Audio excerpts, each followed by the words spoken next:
বাংলা সাহিত্যের জনপ্রিয় চরিত্র মিসির আলী, যিনি একজন সাইকিয়াট্রিস্ট এবং যুক্তি বুদ্ধি দিয়ে সত্য মিথ্যা পার্থক্য করতে পারেন। পর্দায় কাকে দিয়ে দেখা যাবে তা নিয়ে নতুন আলোচনা চলছে। চলচ্চিত্র নির্মাতা রায়হান রাফি মনে করেন এই চরিত্রটি শাকিব খানকে দিয়েও করা সম্ভব।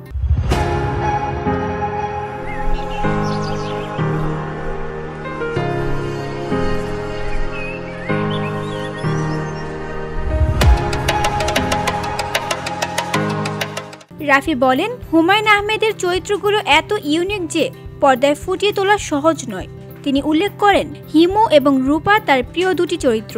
সম্প্রতি নাজিফা তুষিকে রূপার চরিত্রে কাজ করানোর অভিজ্ঞতা ভালো হয়েছে। তিনি আরও বলেন, মিসির আলীর চরিত্রটি যদি চঞ্চল ভাই না করেন তবে আফজাল হোসেনও দারুণ করতে পারেন। রাফি আরও বলেন, শাকিব খানের রহস্যময় ব্যক্তিত্বে মিসির আলীর চরিত্রে মানানসই। বাকের ভাই চরিত্রে বর্তমানে নিশো পারফেক্ট।